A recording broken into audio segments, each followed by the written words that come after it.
High বন্ধুরা, আজকে আমি বানিয়ে ফেললাম মুচমুচে টমেটোমের চপ। তো দেখুন, ফার্স্টে আমি আলু আর ফুলকপি বয়েল করে নিয়েছি। নিয়ে ঘরে থাকা কিছু বেসিক মশলা দিয়ে দিয়েছি, দিয়ে ওটাকে ভালো করে মেখে নিয়েছি।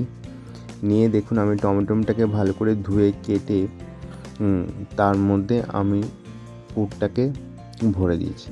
দিয়ে একটা বেসন দিয়ে একটা ব্যাটার বানিয়ে নিয়েছি। একটু নুন, হলুদ আর একটু গোলমরিচের পাউডার দিয়ে আমি ব্যাটারটাকে বানিয়ে নিয়েছি, একটু গাঢ় করে বানিয়েছি।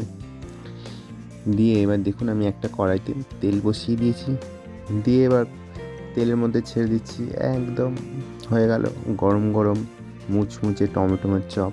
রেসিপিটি যদি ভালো লেগে থাকে সাবস্ক্রাইব করে দেবেন, লাইক করে দেবেন, শেয়ার করে দেবেন, কমেন্ট করে জানাবেন। দেখা হবে নেক্সট ভিডিওয়। টাটা।